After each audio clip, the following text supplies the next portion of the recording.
嗨，大家好，我是寿。加密货币从2021年11月初到2022年1月，这段时间的下跌是不是让各位看得心惊胆跳？2022年1月底的反弹到底是真还是假？会成功反弹吗？又或者继续下跌呢？今天就来跟各位聊聊寿在这段时间的观察，以及对未来走势发展的看法哦。以下的内容并不代表投资建议，是寿个人的看法。最近一波涨势大约是在2021年7月底开始发起，虽然2021年9月时有稍微的下跌修正，但随后一路上涨至2021年11月初，涨幅更是惊人。以大家比较关注的加密货币为例，比特币从29,482美元涨至69,000美元，涨幅约为 134%。以太币从1747美元涨至4868美元，涨幅约为 178%。BNB 从254美元涨至669美元，涨幅约为 163%。Solana 币从30元涨至259美元，涨幅约为 763%。如果大家有跟到这波顺风车，又有及时跳车的话，想必一定数钱数得很开心吧。但紧接而来的是长达快3个月的下跌特快车，就连2021年9月的回撤点都被灌破了，跌幅有多大我就不用多说了。手头还持有很多货币的走到飞们，应该也都看傻了眼。而我也相信了那句，在币圈里一天涨幅震荡达 20% 都是正常的，因为我真的看过同一天急涨又急跌好几次。心脏不好的真的不要轻易参与投资啊。所幸看似无止境的下跌潮，终于在1月底的时候有所趋缓。那么2022年的发展又会是如何呢？会不会又有机会可以进场呢？让寿继续说下去。为什么会说最近开始有所改变呢？因为从去年下跌开始，寿每天都有在记录上述几种货币的涨跌情况。就在最近，寿观察到了这波下跌趋势的趋势线被突破了。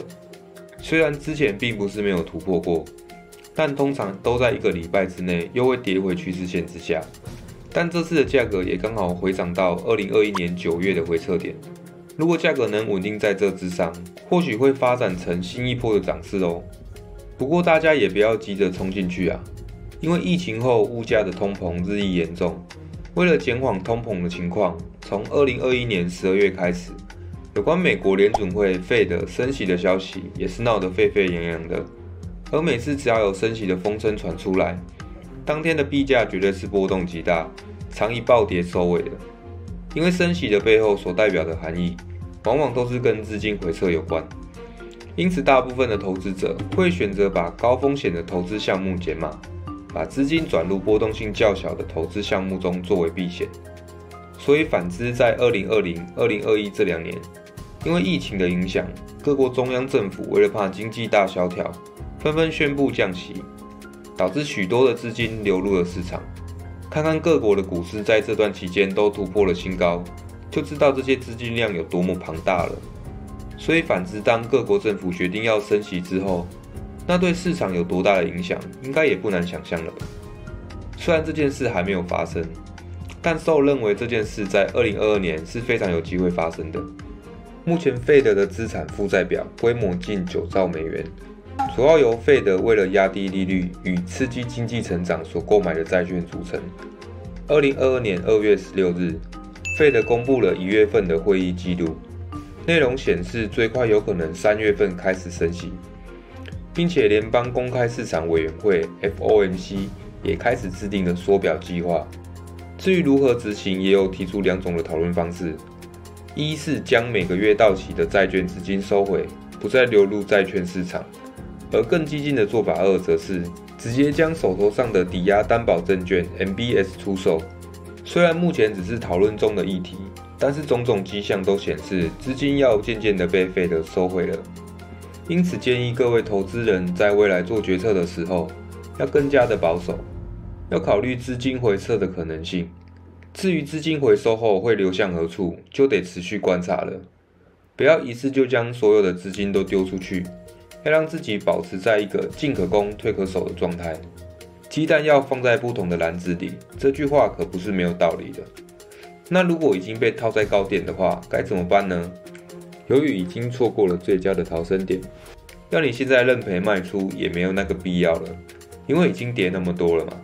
除非你有庞大的投资本金可以向下 buy the dip， 否则的话，你就只能耐心的等待新一波的涨势出现，才可能减少损失了。至于为什么你会套牢呢？大道至简，一定是没有好的进场点与好的出场点，又或者你进场前没有做好出场的规划，这都是要自己深思考虑过的。你的停损点、你的停利点，只有3个月、5年、10年，这都是要计划的。如果你只是想要短时间的致富，我直白的跟你讲，很难的。你有专业的知识吗？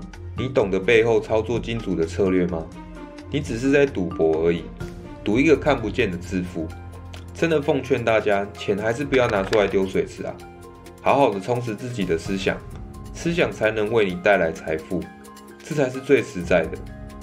对致富心法有兴趣的，也可以参考我之前的影片。那如果想投资加密货币的，又该怎么做呢？即使在2022年1月底出现了貌似反弹的迹象，但随后在2月后半个月的表现又让大家失望了。到底该逢低买进，还是该继续观望呢？但我认为最佳的买点还没到来，因为目前短期平均线还没回到长期平均线之上，而且平均线的斜率也还没转正，也就是往上升的波段中。目前只能看得出有止跌的迹象，但究竟会跌会涨，谁也说不准。因此受会选择更安全的进场方式，等到平均线都符合上述才会考虑买进。毕竟受的观察考虑都是趋势，而不是当下的价位高低。或许会有人认为现在可以捡便宜，但根据 Crypto Compare 的统计数据指出，2022年1月份，投资人平均每周从加密货币资产中撤出6100万美元，这是近1年来最快的撤资速度。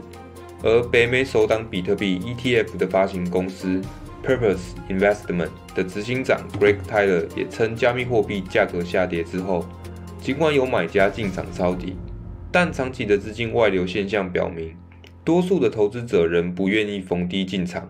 看完这篇报道，你还会想要抄底吗？你心中的底又在哪里呢？